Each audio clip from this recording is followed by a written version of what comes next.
Ito, may sagot ho si Congressman Leandro Leviste kay Ombudsman Boying Rimulya. Kasi itong si Rimulya ay ikinokonek po at kine-question yung pagkakakuha ng franchise ni Congressman Leviste sa Kongreso at sabi niya ho, parang meron daw hong conflict of interest at ginamitan di umano. Sabi ho ni Rimulya ng kapangyarihan at parang pinalilitaw meron daw hong kasabwat sa ilalim po ng Duterte administration. So yan po, no? Pero may sagot ho dyan si Congressman Leviste dito ho kay Ombudsman Boying Rimulya, mga kababayan. At maganda ho yung kay Congressman Leviste ay kanyang hinahamon at lahat po ng mga kongresista, nasa 318 na mga kongresista, ay isiwalat, ibulatlatin lahat po ng kanilang SALN, yung Statement of Assets and Liabilities and Network. Doon malalaman ho kung ano-ano yung mga kaugnayan ng mga kongresista sa bawat kumpanya para malaman kung sino yung may conflict of interest. So ito ho kasi may binabanggit ho, ito pong si Ombudsman Boying Rimulya na ikinekta niya po sa Duterte administration ang pagkaka-aproba ng solar franchise dito po sa kumpanya ni Congressman Leviste. At ayon po sa kanya ay nakuha noong 2019 sa kasagsagan ng pamumuno ni dating Pangulong Duterte. Ayon po kay Rimulya, meron daw pong malinaw na koneksyon sa kapangyarihan ang naging pag-usad ng franchise at hindi ito hiwalay na sa impluwensya ng nooy nakaupong administrasyon. So binanggit ho niya kasi nanay rin ho, senador, si si Senator Loren Legarda at noon siya raw pong chairperson ng Senate Committee on Finance na sinasabing isa po sa pinakamakapangyarihang komite diyan po sa Senado. So ang sabi niya ho ni Rimulya ay may koneksyon sa Duterte government 2019 yung franchise kasama nanay niya. So yun po ang aligasyon ni Ombudsman Rimulya. May sagot ho dyan si Congressman Leviste pero maganda pakinggan ho muna natin ito hong mga pahayag ni Ombudsman Boying Rimulya at parang yun na ho ang naratibo ho ngayon. Parang pareho sila, no? Galawang Yusek Claire Castro ho ito. Yung binabanggit ho ni Ombudsman Boying Rimulya. Pareho sila ng tunog. Pareho sila ng direksyon na ang itinuturo ay mga Duterte. Diyos ko pong buhay ito. Talagang walang katapusan. Lahat na lang, puro Duterte. Ito panoorin, pakinggan ho natin. Itong pahayag mismo ni Ombudsman Boying Rimulya. Ito po. Yung corporate structure niya sino kasama niya? Di may mga abogadong kausap yan? Siyempre. May connection yan sa taas nun. May connection yan sa Duterte government. 2019 yung franchise. Sino ba naglakad niyan? Hindi, ganito yan Super daw yung naglakad niyan Hindi, kasama nanay niya. Kasama dun sa naglakad. Kasama sa naglakad niya. Siyempre, Incumbent yun pero siyempre, kunyari, ano siya? Arm's length. Arm's length. Arm's length siya. Pero, chairman ka ng budget, chairman ka ng finance committee. Pwede bang wala? Ba? Di ba? Hindi. Ikaw naman, kunyari, ganito. Ang malaki, hindi. Yan po ang pahayag at sabi ho ni Ombudsman Boying Rimulya may koneksyon sa Duterte government yung 2019 franchise at kasama yung nanay niya.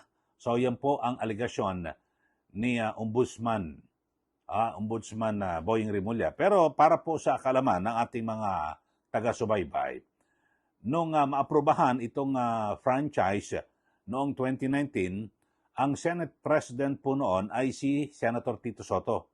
Siya po ang Senate President.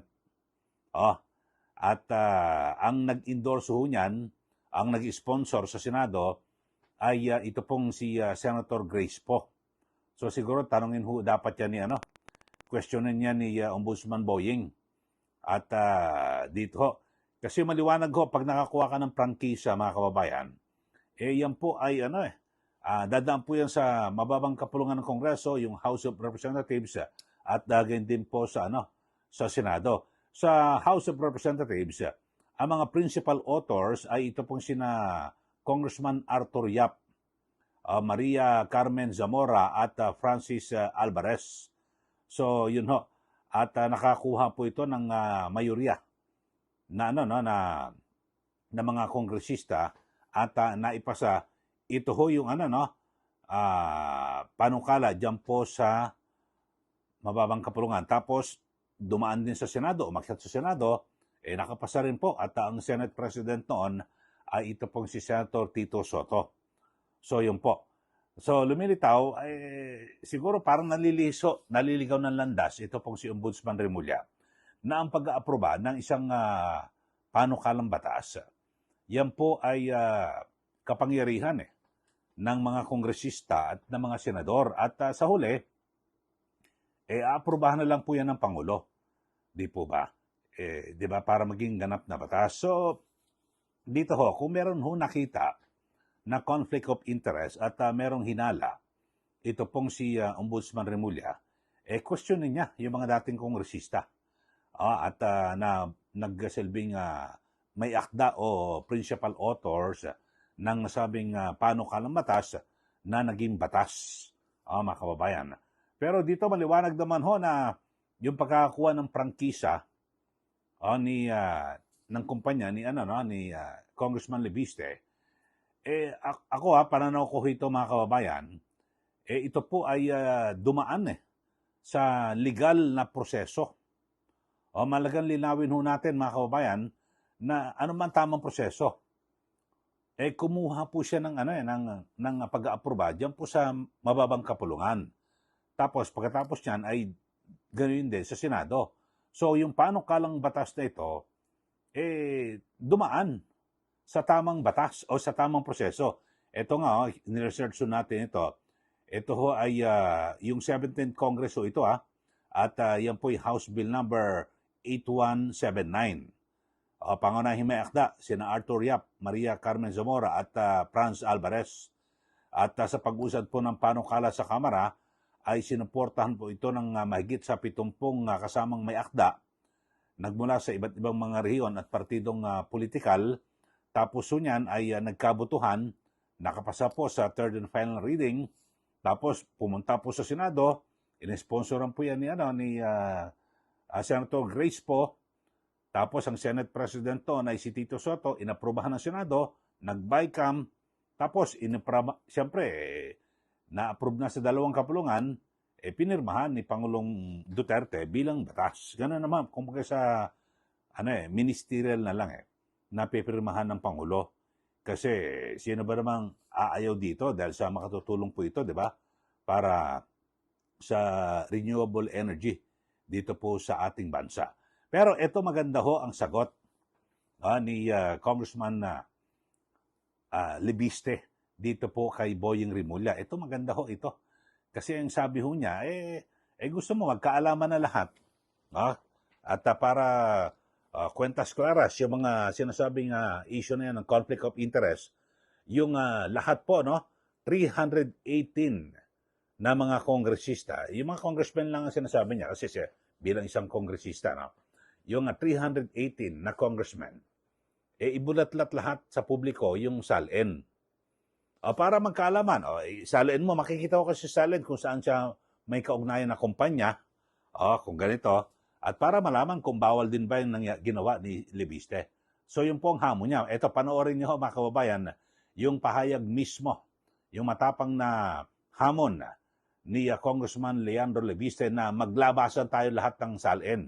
Lahat yan, yung 318 na mga kongresista para magkaalaman at magkabistuhan kung sino yung may conflict of interest. Ito, panoorin niyo si Congressman Lebiste. Ang inyong interpretasyon ay ang ownership ng mga shares sa kumpanya na may dealings with gobyerno ay ipinagbabawal. Kung ganun po, ako po ay nananawagan na magkaroon tayo sa January 26 ng malawakang talakayan sa lahat ng mga potensyal na conflicts of interest.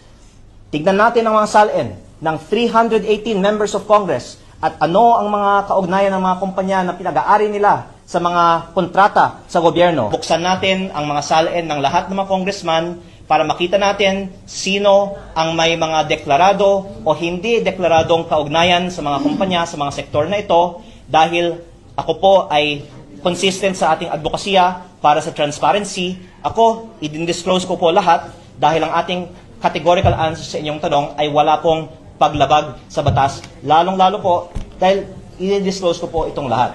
At kung may pagkakataon na talakayin ito sa Kongreso, I am not only open to that, gusto kong talakayin ito. Yan po ang pahayag ni Congressman Libiste. Kayo ho, sumasang-ayon. Ako, sang-ayon ho ako rito, no? Na sige, lahat ho ng mga kongresista, 318, bulat-latin nyo ho. Lahat yung inyong salin, ilantad nyo ho sa publiko para repasuhin ho, himayin ho, reviewin ng publiko kung ano ang nilalaman at magkabistuhan kung ano yung mga kumpanya na inyong kinabibilangan, ng inyong pamilya, at para magkaalaman, di ba? Para magkabistuhan na rin kung sino talaga yung may totoong conflict of interest. Kasi ho, itong si Congressman Libiste, kanyang binabanggit naman na yung kanyang naibentang shares dyan po sa Meralco Gen. Yun po ay hindi po yung saklaw sa prangkisa. Hindi po yung kumpanya na may prangkisa. At sa katunayan, wala na. Isinara niya na rin may franchise at matik nawala na raw po yun dahil sa hindi na nga umusad yung kumpanya. Yun ho. Pero ngayon ho, ang nakapagtataka lang ho mga kababayan, parang iisa po yung naratibo Yung angulo ni Ombudsman Remulla at si Claire Castro. Hindi kaya nag-usap ito? O iisa lang ang script na sinusundan na talagang dinudurog ko ng gusto. Ito pong si Libiste. At maging si Senator Loren Legarda, dinadamay na rin ho mga kababayan. Hindi pa natin alam kung ano magiging sagot ho rito ni Senator Legarda. Pero ang dito ho mga kababayan, kasi parang nalilihis ho ang tunay ho na issue ho rito ngayon, talagang inaabangan po ng taong bayan, ay kung sino-sino yung mga dapat na managot dito po sa flood control project na ito, na kumita ng bilyon-bilyon at pinagsama-sama ay aabot ng trilyon. Yun po ang tunay. Baka naman ito hong naratibo ni Remulla, Boying Remulla, at Yusek Castro, para malihis ang atensyon ng tao at magalit ho rito kay Libiste at sa iba pang mga bagay, so makalimutan na ito pong sa flood control. Nalilihis po Kasi ang tunay po na issue ho ngayon, mga kababayan, yung mga nandambong, yung mga nagnakaw po, sa kabanang bayan, di po ba? So yun po ang unahin. Sige, okay lang ho yan na imbestigahan kung meron pong conflict of interest. Ito hong kumpanya at ito pong si Congressman Libiste sa kanyang solar na kumpanya, okay po yan. Pero ombudsman, wag ho tayo malihis. Wag mong lituhin ang tao dito ho sa issue ng katiwalian, corruption sa ating gobyerno sa loob po ng Marcos Jr. administration na kung saan ay nabisto ho, bilyon-bilyon ho, ang dami ho, nagkamal po ng kwarta. Pera po ng taong bayan. So sana po yan po ang pagtuunan ng pansin at na kung ano-ano pa. So ang dami ho kasi. Ito ang hirap po. Ngayon lang ho tayo nagkaroon po ng ombudsman na politiko. Tapos parang nagsisilbing broadcaster din.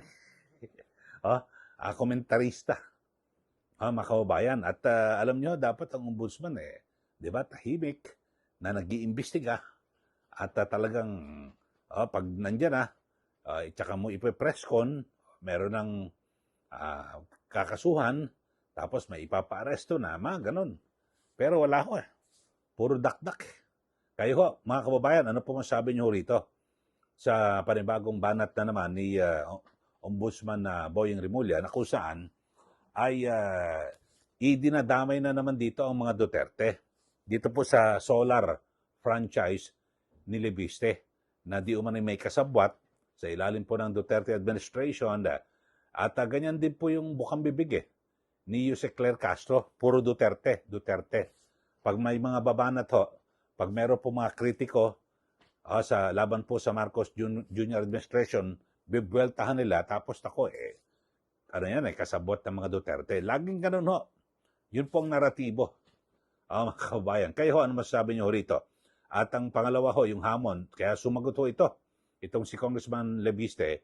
Sige, yung 318 na kongresista, labasan tayo ng SALN para magkaalaman at pagkabistuhan sino ang may conflict of interest o kung sino yung may mga kaugnayan sa mga kumpanya. Ayun, maglabasan tayo. Ayun ho.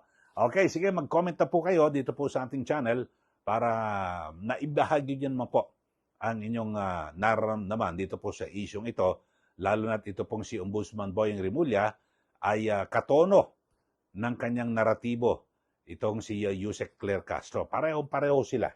Hindi ko alam kung iisa ang script o ano pa man.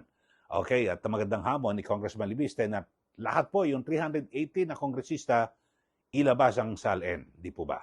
Okay, sige na po, mag-comment na po kayo. At sa mga bago lang po sa ating channel, mag-subscribe na po kayo. Oy, huwag niyo po kalimutan na i-like at i-share ito pong ating channel.